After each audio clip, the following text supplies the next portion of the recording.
The Galactic Council chamber went quiet when Ambassador fell against the podium. His 3 fingers gripped the small communication device that had just brought terrible news. "The colony," he said in a weak voice. "Theta Station 7, they have them trapped, 2,000 civilians, half of them are children." Council leader Prestos leaned forward from her high seat. Her skin grew dim with worry. "How long before the break through their defenses?" 18 hours, maybe less. His antenna drooped down. "Our closest military ships are 3 days away. The defense forces cannot get there in time." A worried sound moved through the gathered representatives. The Dominion had been testing the Council borders for months, but this was the first direct attack on civilians. Everyone knew what that did to colonies they captured. Theta Station 7 would become another warning story, another reason that species stayed away from the dangerous frontier. "We must send someone," said Ambassador of the Alliance. His 4 eyes blinked with distress. "There are children there." Prestos looked around the chamber. "Does anyone have military ships close enough?" Silence was the only answer. The frontier was too far away, too dangerous. No one kept forces that deep in contested space except the foolish or the desperate. "What about the—" The question came from junior representative, a young who had joined the council recently. The chamber filled with shocked sounds and startled gasps. Several ambassadors pulled back at the suggestion.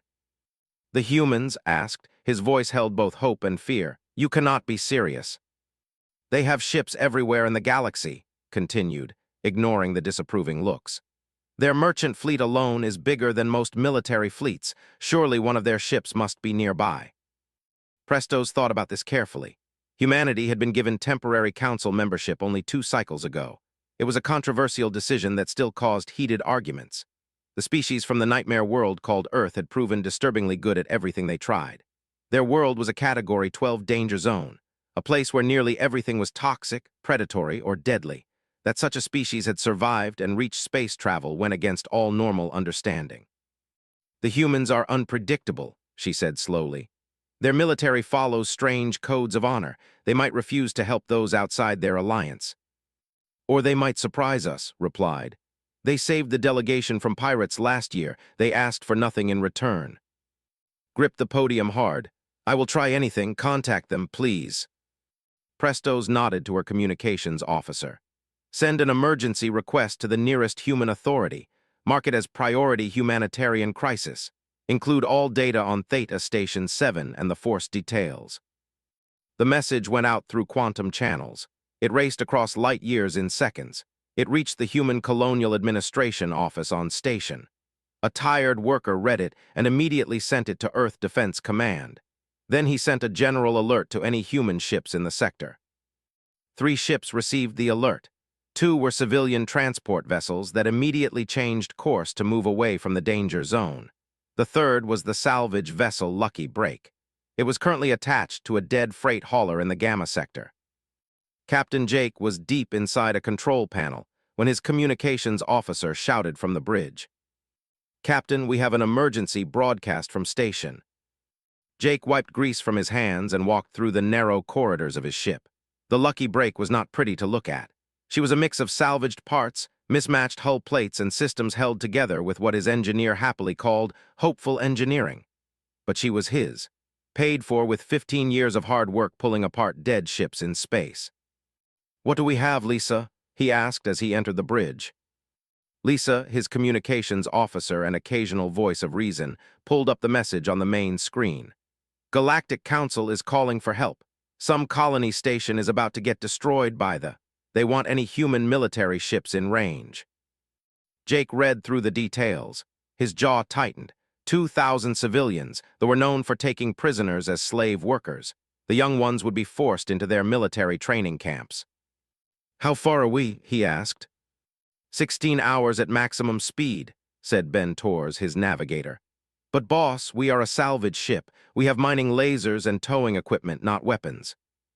"The message went to military forces," Lisa added. "We are not exactly what they are looking for." Jake stared at the data. Theta Station 7 was a tiny spot in space, a small colony trying to make a life on the frontier. They had no real defenses, just enough to keep pirates away. Against a battle group, they were helpless. He thought about his daughter back on Earth. She was about the same age as some of those kids on the station. Lisa, send a response. Tell them we are coming. Jake, we cannot fight Lisa said carefully. We will just get ourselves killed. Probably, Jake admitted. But we are the only humans in range, which means we are the only people crazy enough to try. If we do not go, those families die, all of them. Ben and Lisa looked at each other. They had worked with Jake for 7 years. They knew that expression on his face. We are going to need a plan, Ben said finally. A really good one. Jake smiled, though there was no happiness in it. We have 16 hours to think of something. Start pulling up everything we know about tactics, and get up here. If we are doing this, I need to know exactly what this bucket of bolts can handle. Grant stood in the engine room of the Lucky Break. He studied the reactor readout with intense focus. Pushing the ship's salvaged fusion reactor to maximum power for 16 straight hours was asking for trouble. Tell me you can do it, Jake said from the doorway. Did not look up from his screen. I can do it. Whether we arrive in one piece or as a cloud of hot gas is the real question. I will take those odds. You always do, finally turned to face his captain. Jake, this is crazy. We are not soldiers. We pull apart dead ships and sell the parts. That is our job. That is what we are good at. I know. They do not take prisoners for ransom, Jake. They do not negotiate. They do not show mercy. They are going to kill everyone on that station, and if we get in their way, they will kill us too. I know that too, Jake said quietly, but we are going anyway. Studied his captain's face. Jake was not a violent man. In 7 years of working together, had seen him talk his way out of a dozen fights with pirates, smugglers, and angry creditors. Jake believed in finding solutions that did not involve anyone getting hurt. But there was steel in him too, a line that could not be crossed, had seen it only once before.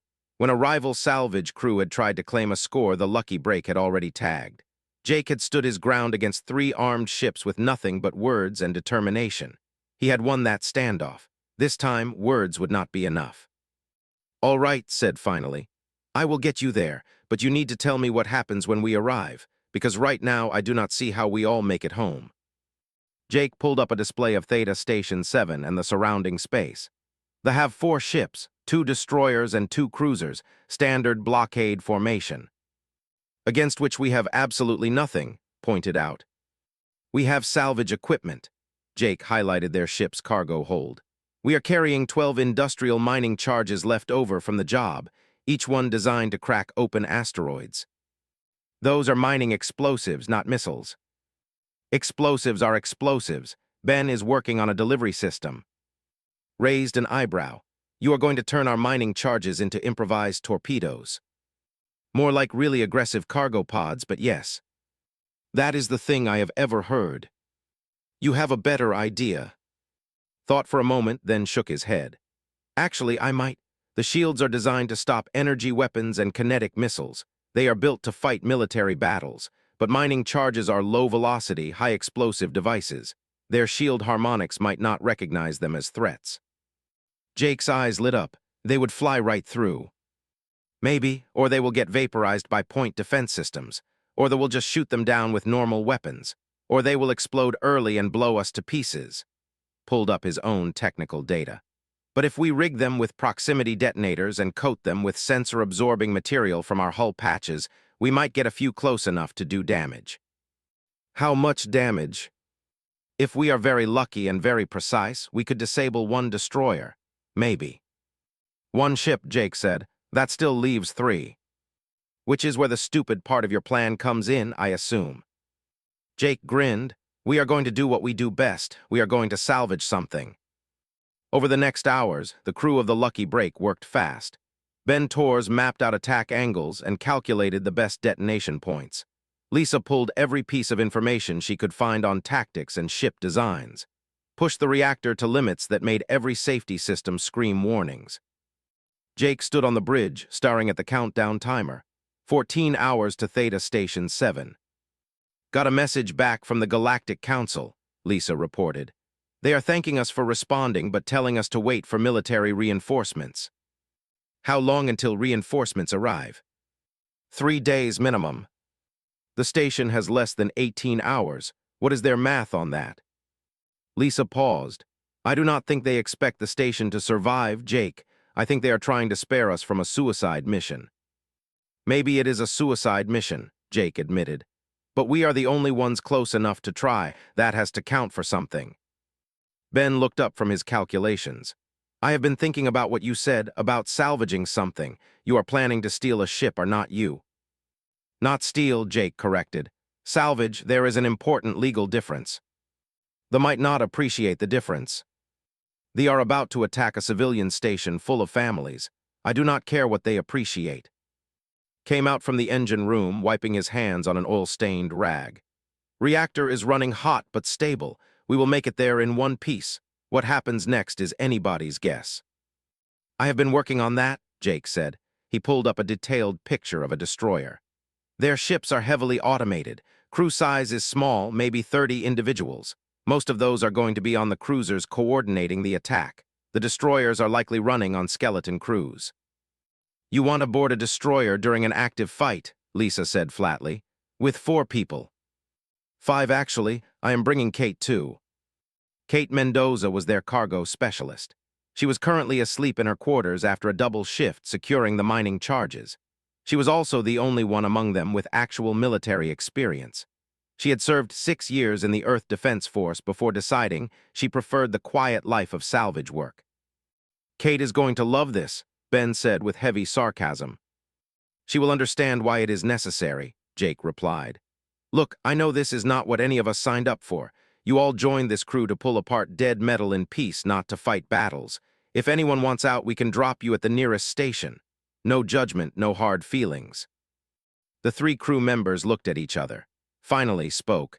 We have been through a lot together, Captain. Mining colony disputes, corporate claim jumpers, that whole mess with the syndicate.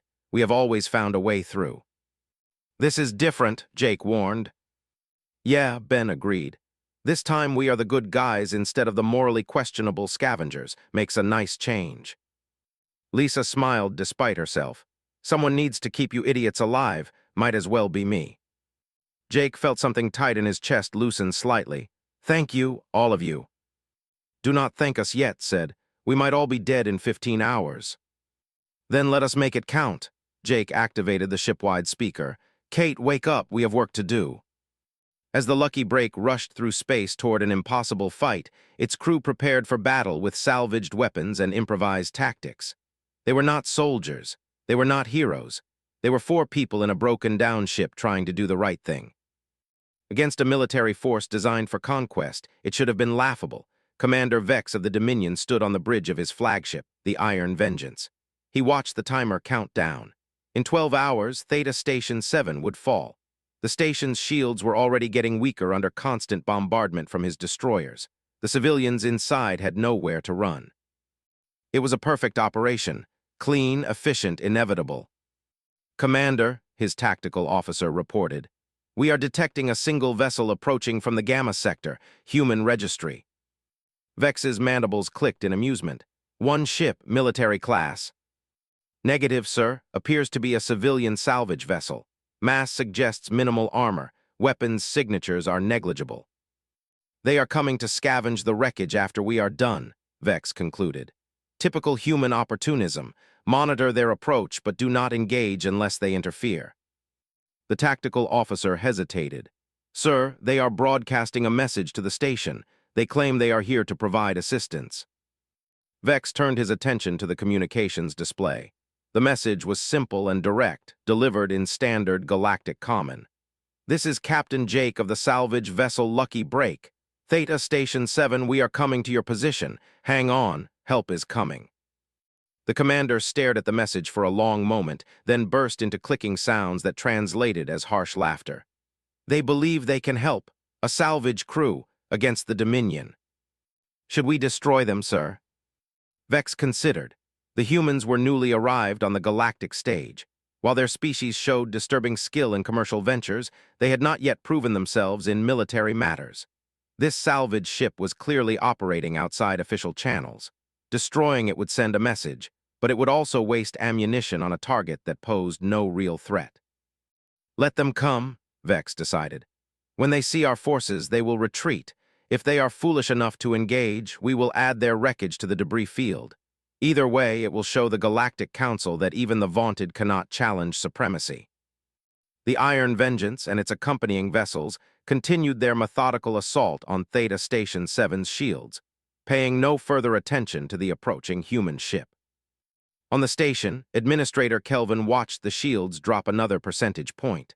They were at 42% and falling. The bombardment was relentless, precise, designed to wear down defenses without damaging the valuable infrastructure beneath. "Sir," his communications officer said softly, "we received a response to our distress call." Kelvin felt a surge of hope. "The fleet." "No, sir, it is a human salvage ship. They say they are coming to help." The hope died as quickly as it had formed.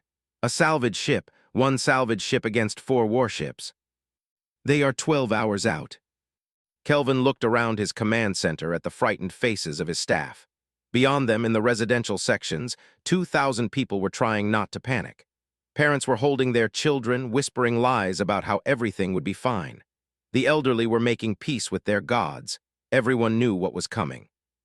"Acknowledge their message," Kelvin said quietly. "Thank them for trying." In the residential quarter, 7-year-old Maya pressed her face against the observation window. She watched the distant flashes of weapons fire against the shields. Her mother pulled her away gently. "Come on, sweetheart, we need to get to the shelter." "Are the bad ships going to hurt us?" Maya asked. Wanted to lie to comfort her daughter with false promises, but she had never lied to Maya and she would not start now. "I do not know, baby, but we are going to stay together no matter what happens." "Someone will come save us," Maya said with the absolute certainty of childhood. "The heroes always come." Hugged her daughter tightly. She hoped desperately that somehow, impossibly, a 7-year-old's faith would prove stronger than military reality. 12 hours became 10. The shields dropped to 38%. 10 hours became 8, 31%. The lucky break dropped out of faster-than-light travel at the edge of the system. Every sensor on Jake's bridge immediately screamed warnings. 4 vessels confirmed, Lisa reported.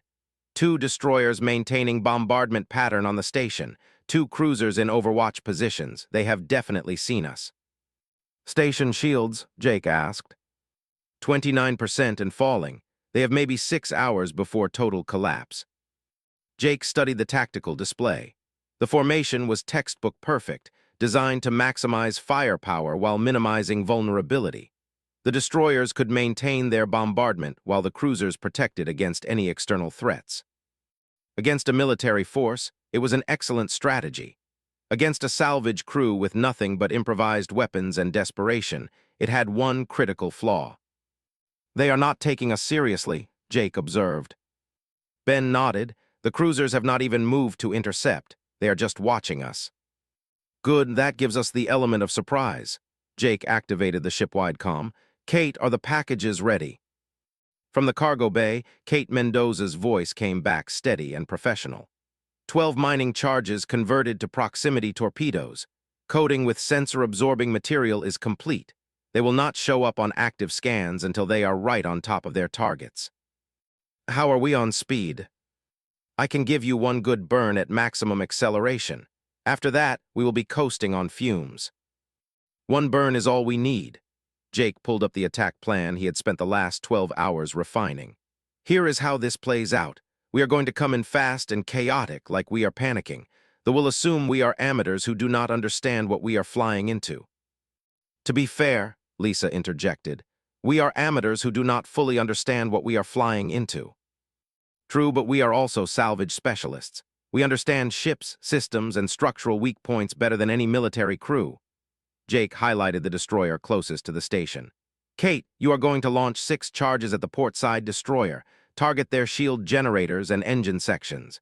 Ben, the moment those charges detonate, you're putting us on an intercept course with that destroyer." "We are boarding it," Ben said, not quite a question. "We are salvaging it," Jake corrected. "Kate and I go in through the breach, keeps the lucky break positioned for extraction. Lisa, you are on communications and sensors. The moment we have control of that destroyer, I need you to hack their tactical network." "Jake," Lisa said carefully, "even if we manage to capture 1 destroyer, we still have 3 ships out there. They will destroy us." Not if we are broadcasting the right transponder codes. That is why we need their tactical network. We make them think we are still a friendly vessel. By the time they realize what is happening, we will be using their own destroyer to evacuate the station. Let out a low whistle. That is either brilliant or the worst plan in human history. Could be both, Jake admitted. Kate, load the charges, everyone else strap in, we are about to get their attention. The lucky break accelerated toward the blockade. Her mismatched engines burned brighter than they ever had before. On the Iron Vengeance, Commander Vex watched the human ship approach with growing amusement. They are actually doing it, his tactical officer said with disbelief. They are attacking. The mining charges left the Lucky Break's cargo bay with none of the elegance of proper missiles. They tumbled through space like discarded freight containers, pushed by crude chemical boosters that had put together from thruster assemblies. On the Iron Vengeance, the tactical officer watched the approach with contempt. They are launching cargo pods, Commander. I do not even detect guidance systems. Vex clicked his mandibles in satisfaction. The humans are jettisoning equipment. They realize they cannot fight and are lightening their load to retreat. Pathetic. The 12 charges drifted closer to the destroyer-designated Claw of Dominion. The point defense systems tracked them briefly, registered them as non-threatening debris, and ignored them. That was their first mistake. Kate had coated each charge with a patchwork of sensor-absorbing materials scavenged from stealth hull repairs. The charges read as dead metal to the scanners. By the time the proximity sensors activated, they were already through the destroyer's shields. The first charge detonated 15 meters from the Claw of Dominion's port shield generator. The explosion was not elegant or precise. Industrial mining charges were designed to shatter asteroids, to crack open kilometers of solid rock. Against the relatively delicate machinery of a shield generator, the effect was catastrophic. The generator exploded in a chain reaction that ripped a 30-meter gash in the destroyer's hull. Atmosphere vented into space in a glittering plume. Emergency bulkheads slammed shut, but the damage was done. The port shields were completely offline. 3 more charges detonated in rapid succession along the destroyer's engine section. Fusion containment failed. Secondary explosions rippled through the ship's aft quarter. The Claw of Dominion lurched out of formation, trailing debris and radiation. Now, Jake shouted. Ben threw the Lucky Break into a violent acceleration that made every structural member scream. The salvage ship dove toward the wounded destroyer like a hawk on a wounded rabbit. On the Iron Vengeance, Commander Vex stared at his tactical display in shock. What just happened? The destroyer has been disabled, sir. Multiple hull breaches, shield generators destroyed, main engines offline. By cargo pods, Vex's mandibles clacked in anger and confusion. How? Unknown, sir. The human vessel is closing on the Claw of Dominion. Vex watched the salvage ship approach his wounded destroyer with growing understanding. They are not retreating. They are boarding. All ships target that human vessel, destroy it immediately. The Iron Vengeance and the 2 remaining destroyers turned their weapons toward the Lucky Break. Energy beams lanced across space. Evasive, Jake ordered. Ben sent the salvage ship into a series of random direction changes that would have made any military pilot proud. The Lucky Break was small, maneuverable, and right now, very motivated to stay in one piece. Weapons fire sizzled past them. One beam clipped their starboard shield, and sparks erupted from Lisa's console. Shields at 60%, she reported, her voice tight. We cannot take much more of this. We do not need much more. Ben lined up their approach vector. 30 seconds to contact. Jake and Kate were already in the airlock, suited up and maglocked to the hull. Kate had a plasma cutter slung across her back and a breaching charge in each hand.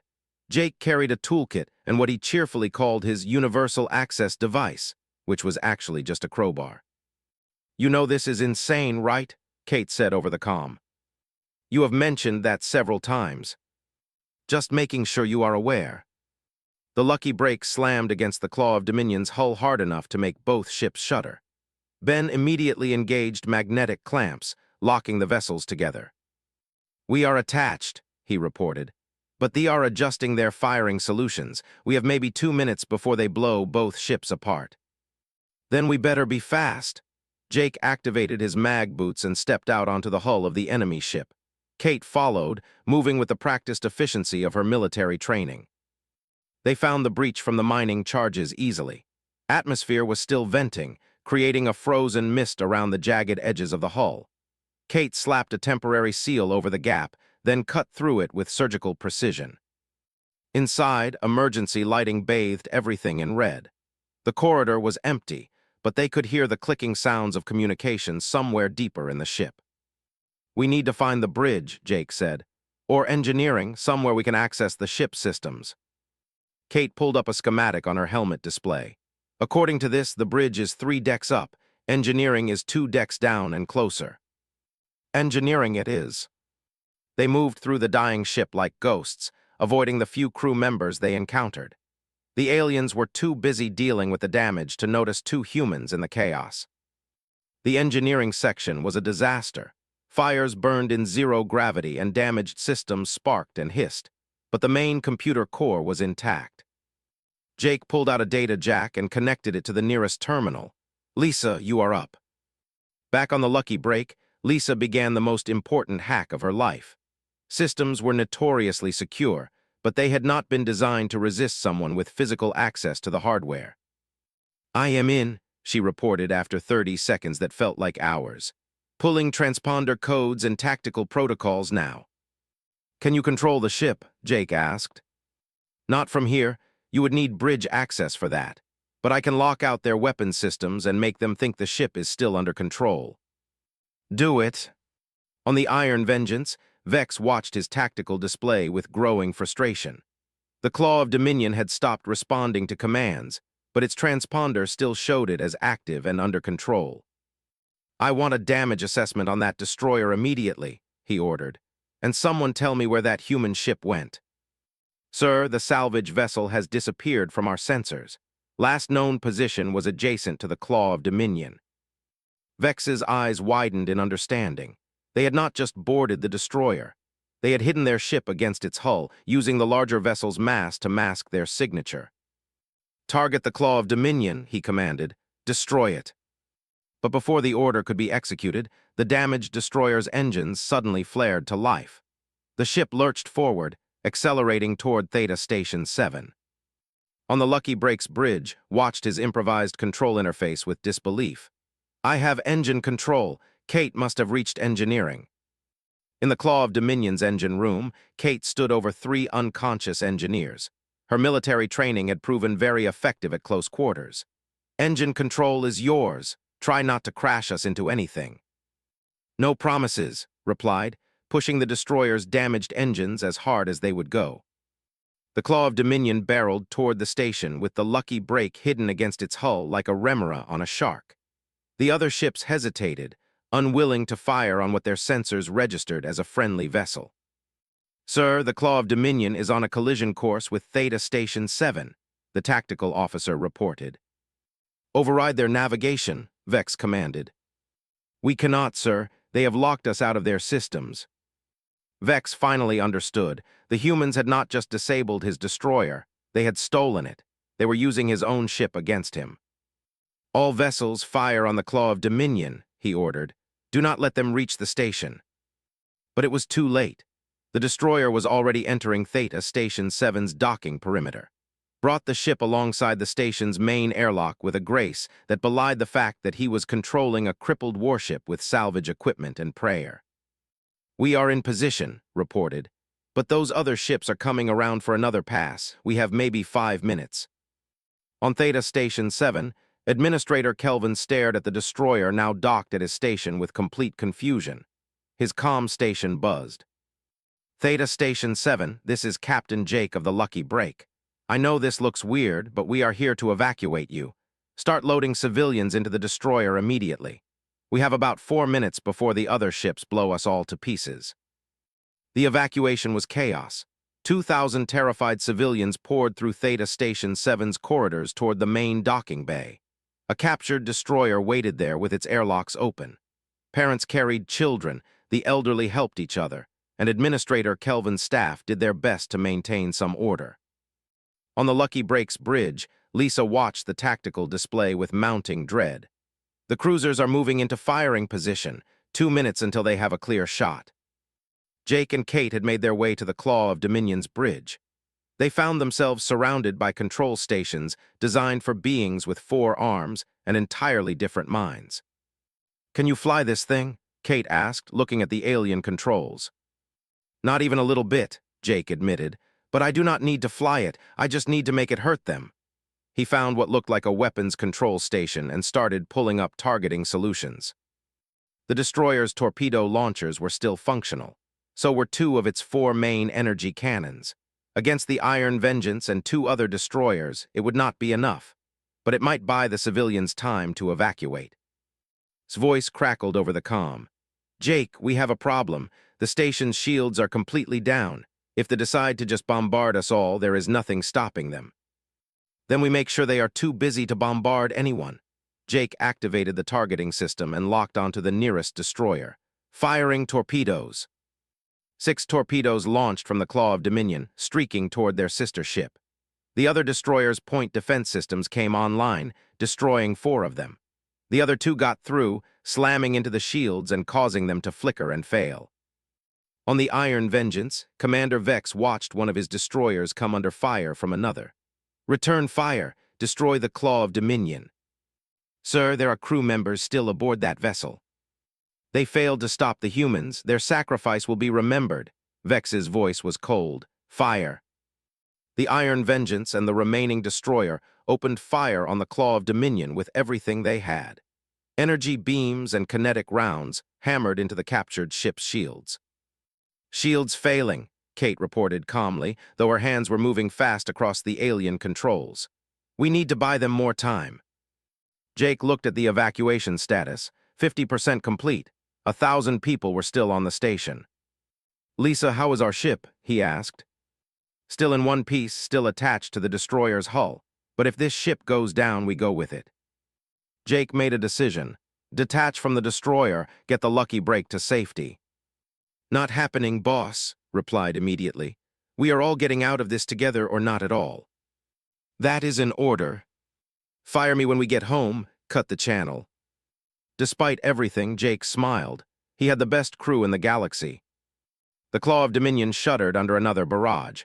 Consoles exploded. Fire suppression systems kicked in.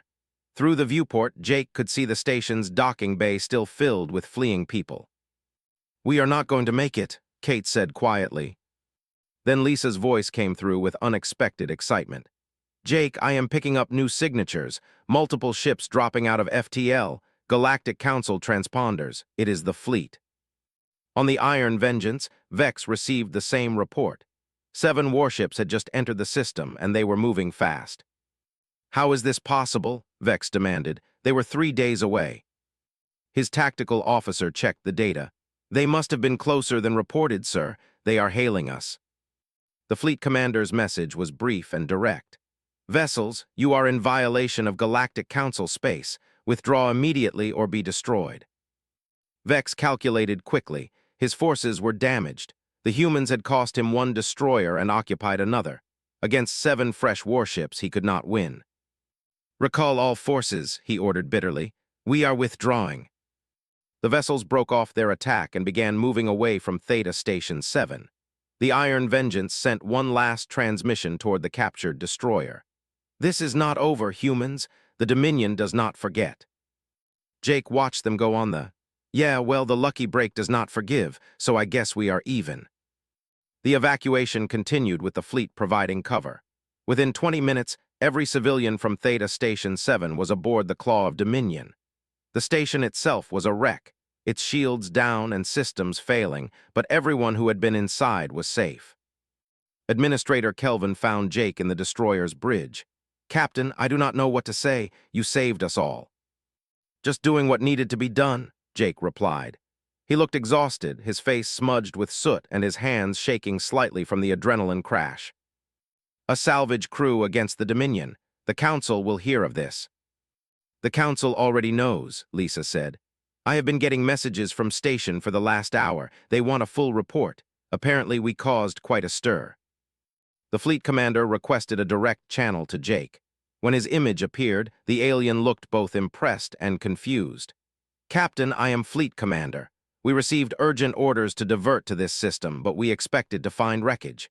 Instead, we find you have somehow captured a destroyer with a salvage vessel." "It seemed like the thing to do at the time," Jake said. "The Galactic Council is requesting your presence at their next assembly. They wish to formally recognize your actions." Jake thought about that for a moment, then shook his head. "With respect, Commander, I am not much for formal recognition. We are just salvage workers who happen to be in the right place. The real heroes are the families who stayed calm during the evacuation and Administrator Kelvin's staff who kept everyone organized. Nevertheless, humanity has proven itself today. You faced impossible odds and found a way to win. That is the mark of a true." After the channel closed, Kate looked at Jake with a smirk. "We are famous now, the rogue salvage crew that stole a warship." "Great," Jake said dryly.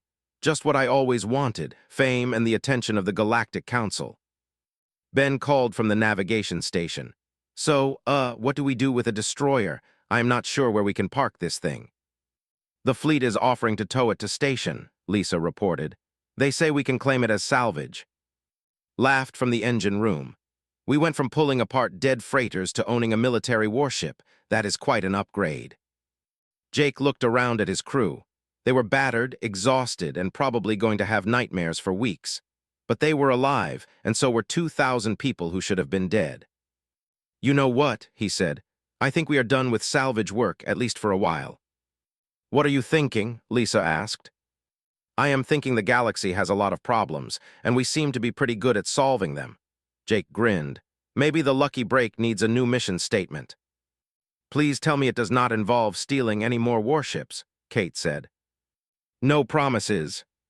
On Theta Station 7, young Maya stood with her mother, watching through the viewport as the fleet prepared to escort them to safety.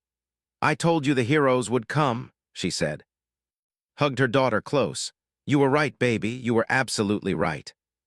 In the Galactic Council chambers, Ambassador received word of the successful evacuation with profound relief. Junior Representative approached him with barely concealed satisfaction. "The humans saved them all," said.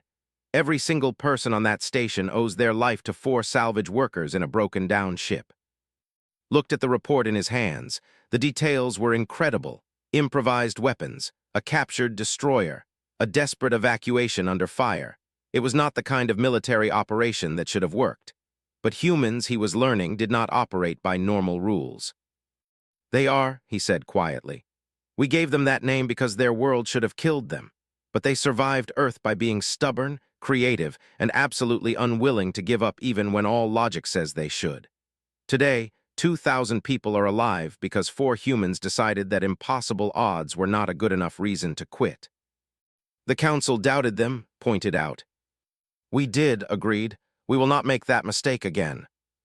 Light years away, the Lucky Break detached from the claw of Dominion and began its journey home. The salvage ship was battered and its reactor was running on fumes, but every crew member was smiling. They had gone looking for salvage and found something better. They had found what humanity did best. Not conquest, not domination, but standing up for those who could not stand up for themselves. Jake sat in his captain's chair and looked at the stars ahead. The galaxy was big and dangerous and full of threats, but it was also full of people worth fighting for. And as long as there were families like the ones on Theta Station 7 who needed help, there would be humans willing to answer the call.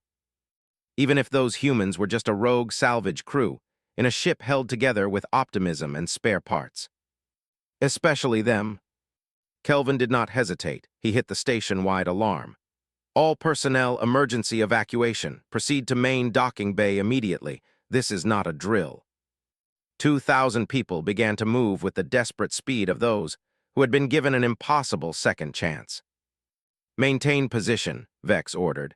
"Let them come. I want to see what these believe constitutes a military assault." He was about to find out that human desperation, combined with a salvage crew's intimate knowledge of ship systems and a complete disregard for conventional tactics, could be more dangerous than any trained military force. The battle for Theta Station 7 was about to begin. But the Dominion was about to learn what humans had known for centuries. The most dangerous opponent is not the one with the best weapons, but the one with nothing left to lose and everything to fight for. As Lisa sent the confirmation message back to the Galactic Council, Jake stared at the star map. Somewhere out there, 2,000 people were counting down their last hours. They did not know help was coming. They especially did not know that their rescue was being attempted by a rusty salvage ship with a crew of 4 and a captain who had never fired a weapon in anger in his entire life. The lucky break disconnected from the derelict ship and turned toward Theta Station 7. Its mismatched engines flared to life. On station, the worker read the response message and immediately flagged it for command review. This had to be a mistake. The Galactic Council had requested military help, not a salvage crew. But the message was clear. Human vessel Lucky Break was heading to Theta Station 7, estimated arrival in 16 hours. Someone had actually answered the call.